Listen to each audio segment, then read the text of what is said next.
What would you do if the people you trusted left you to die in the middle of the desert, with no water, no hope, and no chance of rescue? One woman faced that exact fate, until a mysterious warrior appeared on the horizon.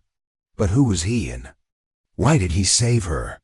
Thank you so much for watching and for all your comments.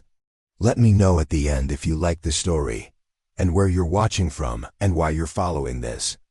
The scorching Arizona sun beat down mercilessly on Sarah Walton's fair skin as she lay half-conscious on the desert floor. At 22, she had never imagined that her life would end this way, abandoned in the wilderness by the very people she had trusted. Her crime? Defending a young Native American boy from the cruel accusations of theft in the small frontier town of Redstone. "Water," she whispered, her cracked lips barely able to form the word. The small canteen they had mockingly left her contained only a few precious drops which she had exhausted hours ago. Her once pristine blue dress was now torn and covered in dust, her blonde hair matted with sweat and sand. The town council, led by the merciless businessman Walter Hargrove, had deemed her a savage sympathizer and decided on this brutal punishment. Let her live among the savages she defends. Hargrove had spat as they forced her onto a wagon and drove for hours into the desert before throwing her out. "You'll have time to reconsider your misplaced loyalties, Miss Walton," Hargrove had said, with a cruel smile. "That is, if you survive long enough." Sarah closed her eyes, trying to block out the memory and the relentless sun. She had arrived in Redstone just 6 months earlier, hoping to start a new life as a schoolteacher after losing her parents to influenza back east. Now, she wondered if she would ever see another sunrise. A shadow fell across her face, offering a moment of blessed relief from the sun. Thinking it might be a cloud, she opened her eyes, only to find herself staring up at the imposing figure of a man on horseback. He was clearly Comanche tall and proud, with long black hair and skin weathered by the elements. His piercing dark eyes studied her with a mixture of curiosity and suspicion. Sarah felt a moment of fear, remembering all the terrible stories she had heard about Native American raids. The warrior dismounted with fluid grace and approached her cautiously. He wore traditional buckskin clothing, adorned with intricate beadwork, and a knife hung at his belt. "Please," Sarah whispered, summoning her remaining strength. "Water." To her surprise, the man nodded, understanding her plea. He returned to his horse and retrieved a water skin, then knelt beside her and gently lifted her head to help her drink. The water was warm, but felt like heaven as it slid down her parched throat. Sarah drank greedily until the warrior pulled the skin away, shaking his head. "Slow," he said in accented English. "Too much, you sick." Sarah nodded weakly. "Thank you," she managed.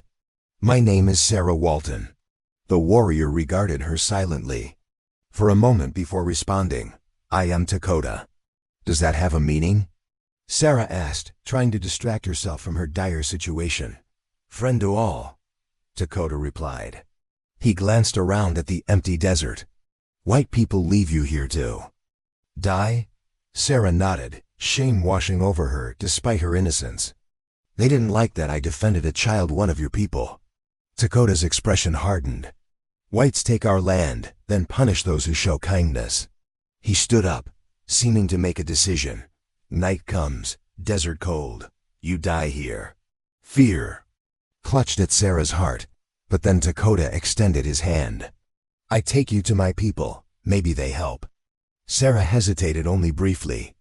She had no choice. It was certain death in the desert, or an uncertain fate with the Comanche. She reached up and took his hand. With surprising gentleness, Dakota helped her onto his horse before mounting behind her. As they rode away from the spot that was meant to be her grave, Sarah felt a mixture of relief and trepidation. She was alive, but she was heading into a world completely unknown to her. The desert landscape gradually changed as they rode, the flat expanses giving way to more varied terrain with scattered juniper trees and rocky outcroppings. The sun began to set, painting the sky in brilliant oranges and purples. "Beautiful," Sarah murmured, momentarily forgetting her fears. "The Great Spirit paints the sky each day," Dakota replied, "to remind us of beauty in hard world." They rode in silence for a while before Sarah gathered the courage to ask, "Why did you help me?" Most would have left me or worse. Dakota was quiet for so long that Sarah thought he might not answer. Finally he spoke, his voice low and measured. "Many moons ago, white soldier find my sister in desert. She lost, separated from hunting party. Instead of helping, Dakota paused, his body tensing behind her. He hurt her badly, left her to die. I found her too late." His voice grew hard. "I not like white men, but I not become like them. The path of hatred makes the heart small." Sarah felt tears welling in her eyes. "I'm so sorry about your sister," she whispered. "And thank you for not judging me by the actions of others. You judge Comanche by one, not all." Dakota replied simply, "I do same." As night fell, the desert temperature dropped dramatically. Sarah shivered in her thin dress, and Dakota wordlessly wrapped a blanket around her shoulders. Despite her exhaustion, Sarah found it difficult to relax against this stranger who had saved her life. "Rest," Dakota said, seeming to sense her discomfort. "Long journey still, my people far from white man's roads." Sarah's last conscious thought before drifting into an uneasy sleep was to wonder what awaited her in the Comanche camp, and whether she had merely exchanged one form of peril for another. Sarah awoke to the gentle swaying of the horse beneath her.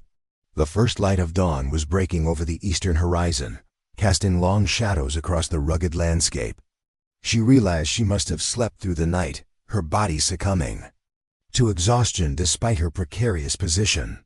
"You sleep long time," Dakota commented, his voice rumbling behind her. "Good, body needs healing." Sarah straightened, trying to regain some dignity despite her disheveled appearance. "How much farther?" "To your camp. We reach before sun high," Dakota replied. "My people in summer hunting grounds. Hidden valley with stream." As they continued their journey, Sarah began to notice subtle changes in the landscape. The barren desert gradually gave way to more vegetation, scrub brush, cacti, and eventually scattered juniper trees. The terrain became more varied, with rocky outcroppings providing welcome moments of shade. "Are you not worried?" Sarah asked after a long silence. "About bringing a white woman to your camp?" Dakota was quiet for a moment before answering. "Chief running elk is wise man. He listened before judging. Others may not welcome you, but they respect Chief." "And what about you?" Sarah pressed. "Won't you be in trouble for bringing an outsider?" "I am War Chief's son," Dakota explained. "I have voice in council. But yes, some will question. Not all Comanche have good experience with white people." The understatement made Sarah wince. She knew enough about frontier history to understand the bloody conflicts between settlers and Native Americans. Both sides had committed atrocities, but she also knew whose lands were being steadily encroached upon. Around midday, as Dakota had predicted, they approached a hidden valley nestled between two rocky ridges. As they crested a hill, Sarah gasped at the sight below. A stream meandered through the center of the valley, its banks lined with cottonwood trees. Scattered among the trees were perhaps 20 teepees, their hide coverings weathered to a golden brown. Horses grazed in a natural corral formed by the valley walls, and smoke rose from cooking fires. "It's beautiful," Sarah said honestly. Their approach had not gone unnoticed. Several warriors rode out to meet them, their expressions hard and suspicious as they spotted Sarah. A rapid exchange in Comanche followed, with Dakota responding calmly but firmly to what seemed like angry questions. One warrior, distinguished by elaborate feathers in his hair and painted symbols on his horse, moved his mount directly in front of them, blocking their path. His dark eyes bored into Sarah with undisguised hostility. "This is Nako, my cousin," Dakota explained in English. "He asks why I bring enemy to our home." Sarah's heart pounded. "Please tell him I'm not an enemy," she said, trying to keep her voice steady. Dakota translated, then added something that made Nako's eyes widen. The warrior looked at Sarah with new interest, though his suspicion remained evident. I tell him white men left you to die because you defended one of our children. Dakota explained. He's still not trust, but is curious now. After more discussion, the warriors escorted them into the camp.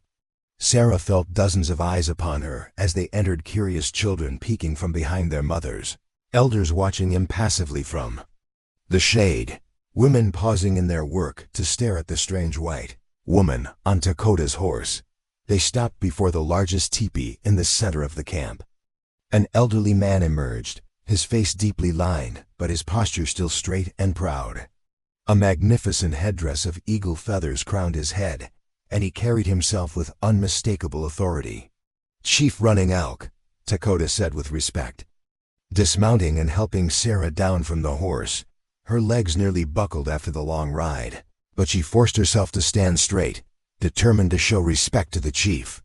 Dakota spoke at length in Comanche, presumably explaining Sarah's situation. The chief's weathered face remained impassive, but his eyes, sharp and intelligent, studied Sarah intently. When Dakota finished speaking, Running Elk approached Sarah. Despite her exhaustion and fear, she met his gaze directly. My son says, white men left you to die because you spoke for justice, the chief said in surprisingly good English. Is this truth? Yes, Sarah replied. A boy no more than 10 years old was accused of stealing. I knew he was innocent and said so.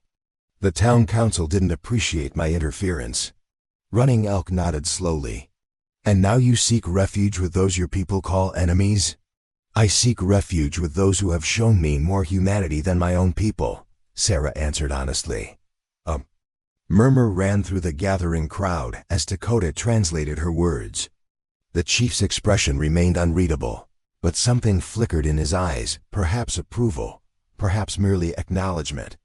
You will stay with Medicine Woman, Running Elk decided. She is widowed, her children grown. Her teepee has space. You will help with women's work while council decides your fate. It wasn't exactly a warm welcome, but it was better than Sarah had dared hope for. Thank you for your generosity, she said, bowing her head slightly. An elderly woman stepped forward from the crowd. Despite her age, she moved with grace and purpose. Her face was deeply lined, her long gray hair braided with colorful beads, and her eyes held a wisdom that immediately commanded Sarah's respect. This is a pony, Dakota explained. Medicine Woman. She healed body and spirit.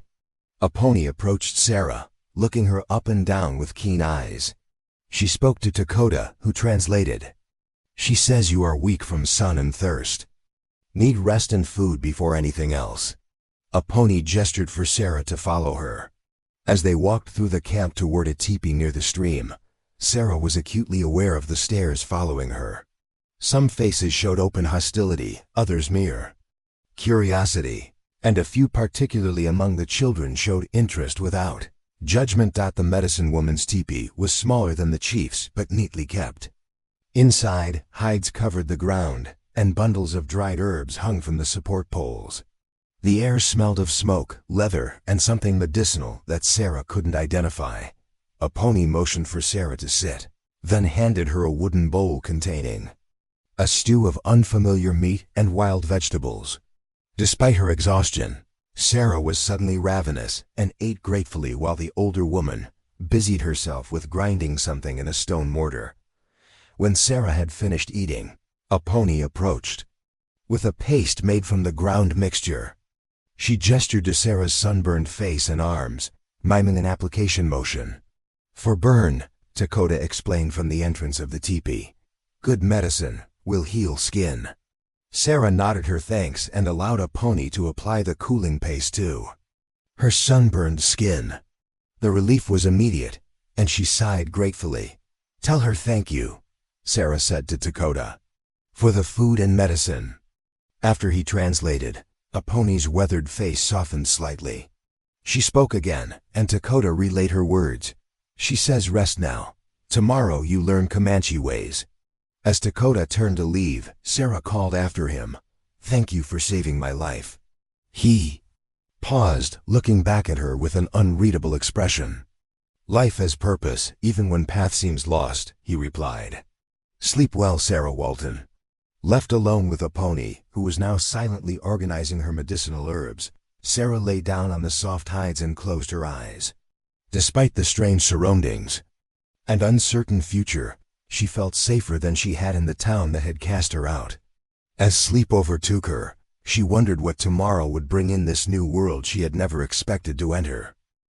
The next few weeks passed in a blur of new experiences for Sarah. Each day brought fresh challenges as she struggled to adapt to Comanche life while navigating the complex social dynamics of the camp. Some tribe members, like Nako, maintained their distance and suspicion. Others, particularly the children, approached her with unbridled curiosity about her strange clothing and golden hair. A pony proved to be a stern but fair teacher. The medicine woman spoke little English, but through gestures, expressions, and the occasional translation from Dakota or running elk, she taught Sarah the essentials of camp life. Sarah learned to identify edible plants, prepare hides, mend clothing, and assist with cooking. Her first attempt at making pemmican, a mixture of dried meat, fat, and berries essential for the tribe's winter provisions, had earned rare laughter from the typically stoic pony. Too much fat, Dakota had translated, his own lips twitching with amusement. Make stomach sick, try again. Today, as Sarah knelt by the stream washing cooking utensils, she reflected on how much her life had changed in such a short time. Her once soft hands were now calloused from work. Her fair skin had tanned despite a pony's protective salves, and her tattered dress had been replaced by Comanche clothing, a simple buckskin dress adorned with modest beadwork that one of the women had grudgingly provided. "You work hard," came a now familiar voice behind her. Sarah looked up to see Dakota standing on the bank, his tall figure silhouetted against the afternoon sun.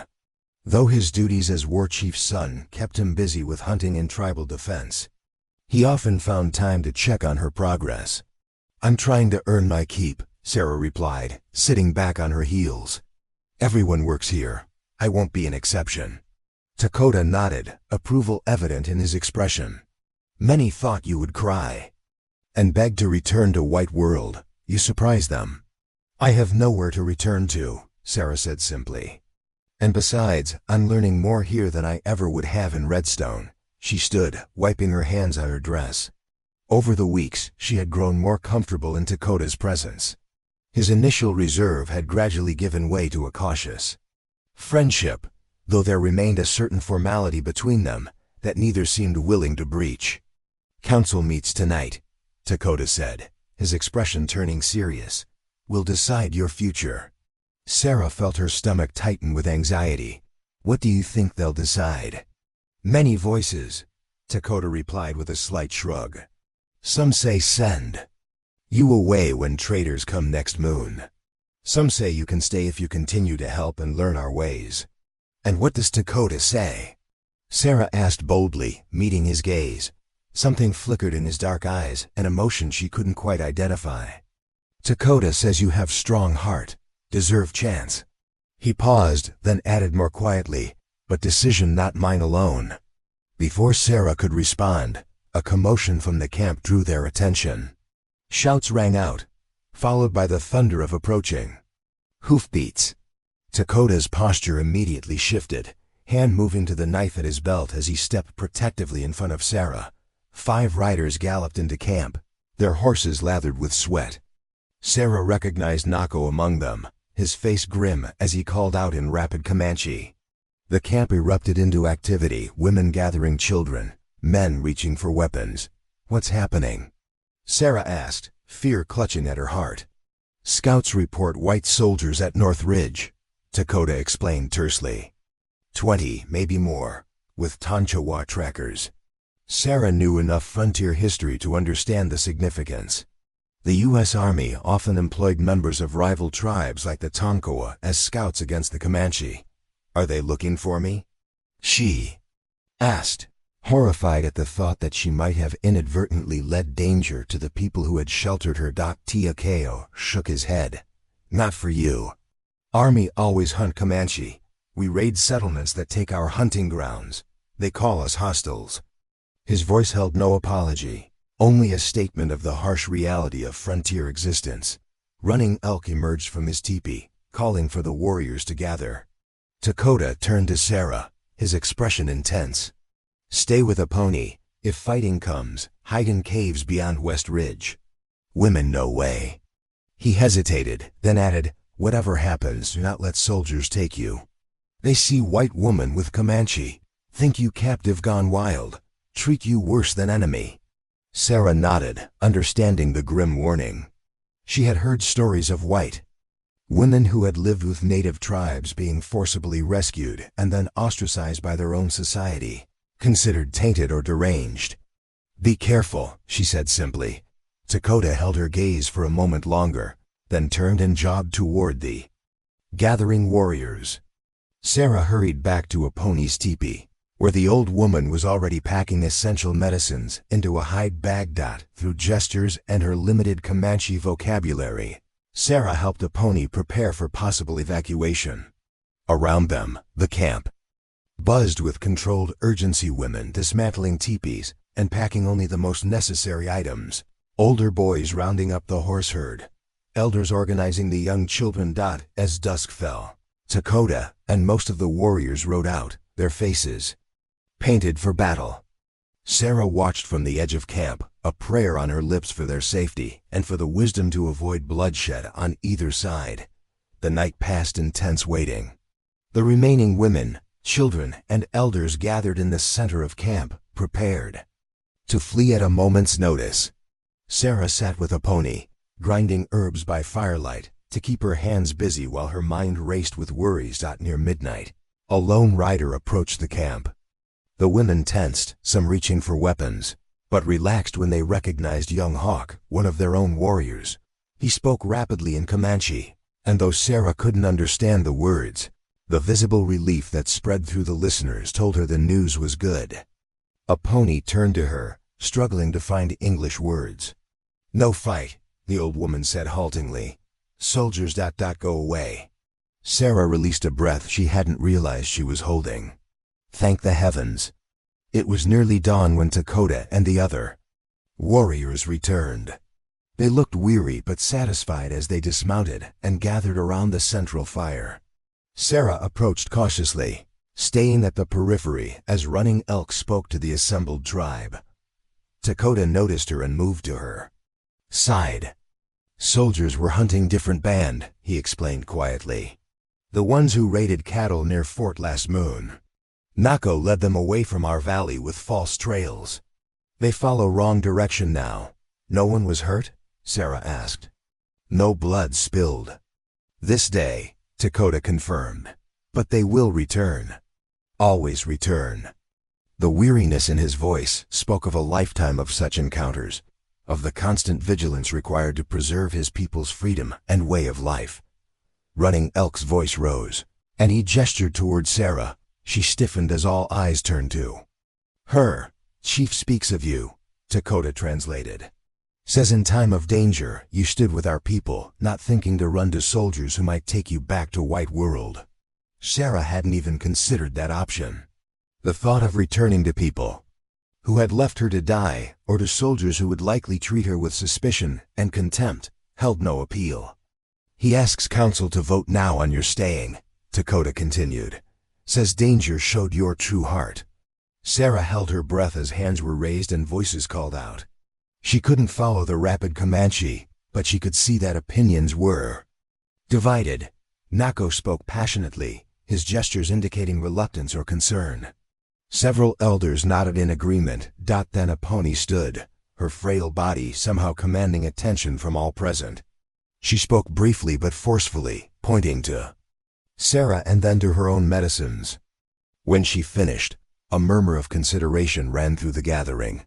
Finally, Running Elk raised his hand for silence and spoke the final words. Dakota turned to Sarah, his expression lighter than she had seen it before. "Council agrees," he sighed. "You may stay through winter, learn our ways fully. In spring, if you still wish to remain, there will be ceremony to join tribe." Tears of relief and gratitude filled Sarah's eyes. "Thank you," she whispered. "Thank you all." As the council dispersed, Dakota remained by her side. A pony spoke for you, he explained. Said you learn quickly, work without complaint, show respect for our ways. Said her old hands need young helper for medicines. Sarah smiled through her tears. I'll work harder than ever to prove her right. I know, Dakota said simply. Then, after a moment's hesitation, he added, I also spoke for you. Sarah looked up at him in surprise. What did you say? Dakota's gaze was steady, his voice quiet, but firm. I said Creator sent you to us for reason. Sighed sometimes greatest allies come from unexpected places. He paused, then added with the ghost of a smile. Said anyone stubborn enough to argue with a pony about proper way to prepare healing herbs belongs with Comanche. Sarah laughed, remembering her spirited debate with the medicine woman about the proper preparation of willow bark tea. She admitted I was right in the end. First time anyone win argument with a pony, Dakota said, shaking his head in mock amazement. That day, I knew you had place here. As the rising sun bathed the camp in golden light, Sarah felt a sense of belonging she had never experienced before. Even in her childhood home back east, the path ahead would not be easy. Cultural differences to navigate, skills to master, trust to earn, but for the first time since being abandoned in the desert, she felt something beyond mere survival, hope. The harsh winter months transformed the landscape around the Comanche camp. The valley that had been lush with summer vegetation now lay under a thin blanket of snow, the stream partially frozen at its edges. The tribe had moved to their winter grounds, a sheltered canyon that offered protection from the bitter winds that swept across the plains. Sarah sat cross-legged in a pony's teepee, carefully sorting dried herbs by the light of a small fire. Outside, the December wind howled, but inside, the buffalo hide walls kept the worst of the chill at bay. This one for fever, Sarah said in halting Comanche, holding up a bundle of leaves. This for stomach pain, a pony nodded approvingly. Good, she replied in English, one of the few words she had learned as Sarah taught her. Their communication had evolved into a unique blend of both languages, supplemented by gestures and facial expressions. 5 months had passed since Sarah's arrival among the Comanche. What had begun as a desperate bid for survival had transformed into a new life. Her days were filled with work preparing food, tanning hides, gathering firewood, and most importantly, learning the healing arts from a pony. The medicine woman had recognized Sarah's quick mind and steady hands qualities. That made her an apt pupil. The teepee flap opened, admitting a blast of cold air and Dakota's tall figure. His cheeks were reddened from the cold, snowflakes clinging to his hair, and the fur-lined buffalo robe draped over his shoulders. Hunters return, he announced. Bring 2 deer and buffalo. Enough meat for many days. Sarah smiled with relief. Game had been scarce lately, and the tribe's stores were beginning to dwindle. That's wonderful news. Dakota's eyes lingered on her for a moment. Their relationship had deepened over the months, evolving from cautious alliance to genuine friendship. He had taught her to ride properly, to recognize animal tracks, and to speak basic Comanche.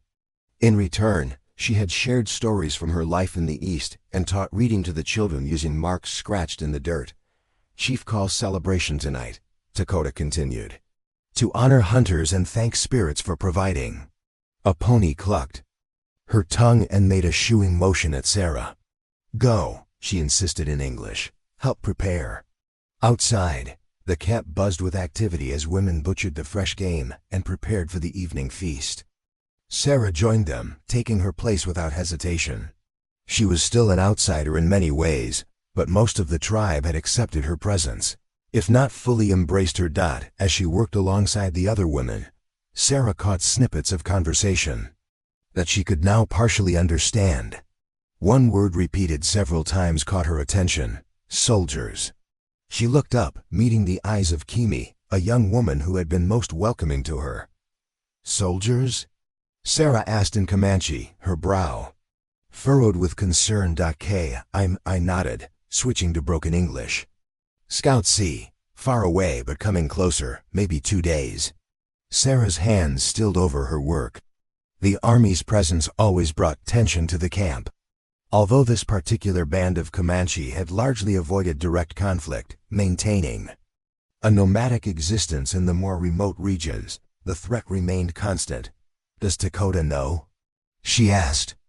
"War Council now," Kimi confirmed, gesturing toward the chief's teepee where the men had gathered. Despite the ominous news, the celebration proceeded as planned that evening. The tribe gathered around large fires, sharing the bounty of the hunt. Drums beat a steady rhythm as dancers moved in traditional patterns, their feet leaving tracks in the light snow. Sarah sat beside a pony, watching the festivities with appreciation. She had learned that celebration amid hardship was a cornerstone of Comanche life, finding joy in the present moment while acknowledging the challenges that tomorrow might bring. Running Elk stood to address the tribe, his voice carrying authority despite his advanced years. He spoke of the successful hunt, of the tribe's strength, and finally, of the approaching soldiers. Sarah understood enough to grasp that scouts would continue to monitor the soldiers' movements, and that the tribe should be prepared to move quickly if necessary. After the chief's speech, the celebration continued, though perhaps with a more subdued undertone. Dakota made his way through the crowd to sit beside Sarah. "You understand Chief's words?" he asked. "Most of them," Sarah replied. "The soldiers worry me." Dakota's expression remained calm, but Sarah had learned to read the subtle tension around his eyes. "Many soldiers this time, not just patrol." Officer with papers came to trading post asking about Comanche bands. "What does that mean?" Sarah asked, though she feared she already knew. "Mean they no longer just hunt warriors who raid," Dakota explained grimly. "They want all Comanche on reservation now. No more free hunting, no more following buffalo, no more own ways." Sarah had heard about the reservation policy, the government's effort to confine native tribes to designated lands, ostensibly for their protection, but effectively ending their traditional way of life. The thought of the proud, independent people she had come to know being forced into such an existence made her heart ache. "What will you do?" she asked quietly. "Council divided," Dakota admitted. "Some say fight, die free. Others say too many soldiers, too many guns. Say we must find new hunting grounds farther west, where army not yet reach." "And what does Dakota say?" Sarah asked, echoing a question she had asked months before. He was silent for a long moment, watching the dancers move around the fire. "Dakota's heart says fight," he finally answered. "But head says tribe must survive. Children must grow, ways must continue." He turned to look at her directly. "What does Sarah say?" The question caught her by surprise. Despite her growing acceptance within the tribe, she had never been asked to weigh in on such important matters. "I think," she began cautiously, "I think your people have survived by adapting when necessary, by being stronger and more clever than those who would destroy you. Perhaps this is another time for adaptation, not surrender." Dakota nodded slowly. "Wise words." After a pause he added, "Council also speak of you." Sarah tensed. "Oh?" "Some say white woman brings soldiers, say you must go." The words stung, though she understood the fear behind them. "Do you believe that?" Dakota shook his head firmly. "Soldiers come with or without you, always come." He hesitated, then added more softly, "But your presence brings question. If soldiers find white woman living willingly with Comanche... They wouldn't understand," Sarah finished for him. "The complexities of her situation would be lost on military men with orders to subdue hostile tribes. Her presence could be used as further justification for harsh measures against the people who had saved her life." The celebration began to wind down as families retreated to their teepees for the night. Sarah walked with a pony back to their shared dwelling, her mind heavy with worries. As they prepared for sleep, the old woman seemed to sense her troubled thoughts. "Star woman troubled," a pony said in Comanche, using the name she had given Sarah because of her fascination with the night sky. "I fear I bring danger to our people," Sarah replied in the same language, her grammar imperfect but her meaning clear. A pony shook her head firmly. "You are of the people now," she insisted. Where people go, you go. Sarah was deeply touched by the inclusion implied in Aponi's words, but her heart remained heavy as she drifted into an uneasy sleep. She was awakened before dawn by Dakota's urgent voice outside the teepee. "Sarah, Aponi, wake now," they emerged. To find the camp in controlled chaos. Warriors were saddling horses, women were hastily packing essential supplies, and children were being bundled in warm blankets. "Scouts report soldiers closer than thought," Dakota explained tersely. "Moving fast with many wagons. We leave now for western mountains." As Sarah helped Aponi gather her medicines, a sudden commotion at the edge of camp drew everyone's attention. A group of warriors rode in at full gallop, their expressions grim. "Soldiers block west path," Nako announced, dismounting. "Already there, waiting. We are surrounded." A heavy silence fell over the tribe as the implications sank in. Running Elk called the warriors to council. His weathered face grave but composed. Sarah stood with the women, watching as the men conferred urgently. The eastern sky was beginning to lighten, revealing the stark beauty of the winter landscape and limiting the time for decisions. When the council dispersed, Dakota approached Sarah and Aponi. His expression was resolute, his voice low and steady. "Chief has decided," he said. "We will meet with soldiers under flag of truce. Listen to their words. If terms acceptable, we avoid bloodshed. And if not?" Sarah asked, though she already knew the answer. "Then we fight," Dakota replied simply. "Better to die free than live as prisoners."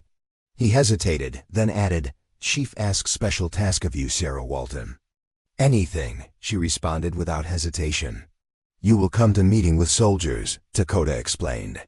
"Show them white woman lives willingly with Comanche, not as captive. Speak of our peaceful ways, how we only wish to live according to our traditions." Sarah understood the strategy and the risk. "They may arrest me as a traitor." "Possible," Dakota acknowledged. "But soldiers less likely to attack with white woman present. Gives time for women and children to move if talks fail." The responsibility weighed heavily on Sarah, but she nodded firmly. "I'll do it." As the sun crested the horizon, a small delegation prepared to ride out to meet the approaching soldiers. Running Elk, resplendent in his ceremonial headdress, led the way. Dakota and 3 other warriors, including the reluctant Nako, accompanied him.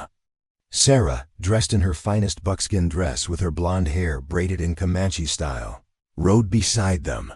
They crested a small hill and saw the soldiers waiting in the valley below. At least 50 men in blue uniforms, mounted and armed, with several wagons behind them. An officer rode forward with a translator and a white flag of truce. As they approached each other, Sarah's heart pounded in her chest. Her choices had led her to this moment, poised between 2 worlds, belonging fully to neither yet connected to both. Whatever happened next, she knew with certainty that the desert that had nearly claimed her life had instead given her a new one with purpose and meaning she had never imagined possible. Dakota glanced at her, his expression conveying everything words could not: respect, trust, and something deeper that neither had yet dared to name. "Ready?" he asked quietly. Sarah straightened her shoulders and lifted her chin. "Ready," she replied, her voice steady with newfound strength. She was no longer the frightened schoolteacher abandoned in the desert, but a woman who had found her courage in the most unexpected of places. As they rode forward to meet whatever fate awaited them, Sarah silently vowed that whether the day ended in peace or conflict, she would stand true to the people who had given her life when her own had cast her out. Some might call it betrayal of her race, but she knew it by another name: justice.